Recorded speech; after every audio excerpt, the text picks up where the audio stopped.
Հարգելի գործընկերներ, ըստ էության հարցերը բազում են, որոնք որ արժանի են ազգային ժողովի բարձրաձայնման, քննարկման եւ կառավարության ներկայացման, բայց հենց այսօր Նայիրիդ քիմիական գործարանի տասնյակ ներկայացուցիչներ եւս հավաքվել էին Բաղրամյանի մուտքի մոտ եւ խնդիրներ էին ձևակերպում։ Ներկայացնեմ հարցերը եւ խնդիրները ինչումն են կայանում։ Նախ Հայաստանի Հանրապետության կառավարության իդեմս վարչապետի փոխըմբռնման հուշագիր է ստորագրվել ԵՄ Ասիա բիզնես ֆինանսական հոլդինգի միջև։ Հետաքրքրում են քաղաքացիները, թե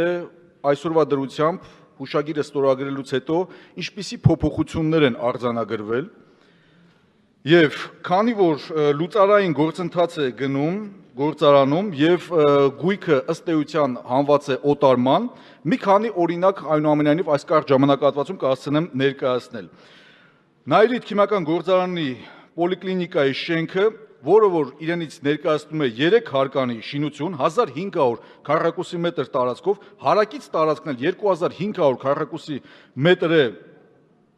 իրենից ներկայացնում, վաճառվում է 70 միլիոն դրամով, ընդամենը մեկ բնակարանի գնով։ Քացախաթթվի արտադրամասը իր սարքերով եւ սարքավորումներով, որը որ ժամանակին գտվել է շուրջ 1 միլիարդ ԱՄՆ դոլարով, հաշվի առնելով նաեւ այն օբյեկտիվ մաշվածությունը, որ ընդունված ստանդարտներով հաշվի են առնում 1.2, 1.5% հարաբերակցությամբ շուկայական գինը այսօրվա դրությամբ կազմում է 50-ից 60 միլիոն ԱՄՆ դոլար։ Այսօրվա դրությամբ վաճառքի է հանված 1.5 միլիոն դոլարով։ Խնդրում եմ պարզաբանում մտցրեք ստեղծված իրավիճակին։ Բաժանենք հարցը երկու մասի, նախ երկու հարց հնչեցվեց։ Առաջին մասով ձեր նշած ընկերության հետ բանակցություններ, չասենք բանակցություններ, քննարկումներ ընթացել են, այո, բազմաթիվ անգամներ, տեղի են ունեցել հանդիպումներ եւ այլն եւ այլն։ Նայիրիդ գործարանի վերագործարկման ծրագիր ասված փաստաթուղթը եւս քննարկվել է նշված ընկերության հետ։ Երկու խոսքով անդրադառնամ այն փաստաթղթին, որը ներկայացվել է այդ ընկերության կողմից։ Այս հարցը իդեպ այստեղ բարձրացվել է, եթե չեմ սխալվում, մի քանի ամիս առաջ եւ հարցին անդրադարձավ նաեւ Հայաստանի Հանրապետության վարչապետը։ Փաստաթղթի մասին է խոսքը։ Ինչ է նշանակում առողջացման ծրագիր կամ վերագործարկման ծրագիր։ Այն փաստաթուղթը, որը նախ փաստաթղթի մասին, որը ներկայացված է, այն փաստաթուղթը, որը ներկայացված է, շատ լավ հանրածանոթ է падգամավորներին, հանրածանոթ է մեր հասարակությանը, այդ փաստաթուղթը մշակվել է Նայիրիդ գործարան ընկերության մասնագետների կողմից, դա հիմնարար փաստաթուղթ է, համապարփակ փաստաթուղթ է, ես առանց վարանելու այն կանվանեի Նայիրիդ գործարանի հանրագիտարան։ Այդ փաստաթղթում ներառված են Նայիրիդ գործարանի բոլոր արտադրական հզորությունների նկարագրությունները, դրանց հնարավորությունները, հզորությունները եւ այլն։ Բայց երբ որ մենք ասում ենք առողջացման ծրագիր կամ վերագործարկման ծրագիր, ընդ որում այս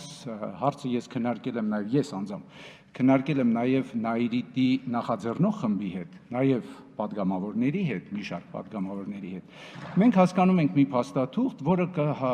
կպատասխանի մի քանի կարևոր հարցերի։ Դուք եք մեզանից պահանջելու այդ հարցերի պատասխանը, եթե մենք նման փաստաթղթով ներկայանանք ազգային ժողով։ Ինչ հարցերի մասին ենք խոսում, պարզ դրամաբանական հարցեր։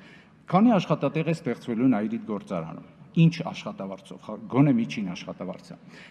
Ինչ արտադրանք է արտադրելու Նայիրիդ գործարանը, ինչ ինքնարժեքով։ Որտեղ է վաճառվելու այդ արտադրանքը, ինչ գնով։ Ներառյալ բնականաբար իրացման որոշակի պայմանագրեր կամ գոնե համաձայնագրեր։ Այս պարզ տարական հարցերի պատասխանը ներառող որևէ փաստաթուղթ, այդ թվում ձեր կողմից ներկայացված, ձեր կողմից բարձրաձայնված կազմակերպության կողմից առ այսօր ներկայացված չէ։ Գոնե մենք տեղյակ չենք դրա մասին։ Սա հարցի առաջին մասը։ Հիմա երկրորդ մասը։ Դուք գիտեք, որ Նայիրիդ գործարանը գտնվում է, Նայիրիդ գործարան փակbaşıնտիրական ընկերությունը ներողություն, գտնվում է լուծարային գործընթացում։ Լուծարային գործընթացը կարգավորված է օրենքով եւ լուծարային կառավարիչը իր գործողություններում փոխըմբռնման հուշագիրը ստորագրվել է սույն թվականի օգոստոսի 8-ին եւ այդ օրվանից հետո որևիցե տեղեկատվություն փոխըմբռնման հուշագրի հետ կապված չի հրապարակվել։ Այն ինչ որ դուք համարեցիք եւ բարձրաձայնեցիք որպես հանրագիտարան, իրենից ներկայանում է երկու էջանոց փաստաթուղթ։ Հիմա ավելի կարևորի հետ կապված ֆինանսական ըստ էության անհամաչափ շուկայական գների հետ նաեւ համադրելու առումով արք ու վաճառքի հետ կապված։ Խնդրում եմ մանրամասնեք, ինչումն է կայանում խնդիրը, որ իր արժողությամբ 50-ից 60 միլիոն ԱՄՆ դոլարին համարժեք դրամ գույքը օտարվում է 1.5 միլիոն դոլարով։ Շատ կոնկրետ։ Եվ պոլիկլինիկայի հետ կապված հարցը, որի արժեքը նոր արդեն ասացի, որ 70 միլիոն դրամով են օտարում, որը իրենից ներկայացնում է 1500 քառակուսի մետր շինություն 3 հարկանի, որին նաև ունի հարակից տարածք 2500 մետր հողատարածք։ Փաստաթուղթը բաղկացած է մոտավորապես 500 էջից, պարոն Էնֆիա, դա հրաշալի փաստաթուղթ է, մեկ անգամ եւս կրկնում եմ։ Օգոստոսի 8-ի հուշագրով ենթադրվում էր, որ կազմակերպությունը պետք է ներկայացնի առողջացման ծրագիր կամ վերագործարկման ծրագիր, որը ներառում է իմ հարցերի պատասխանները, այսօր ներկայացված չէ։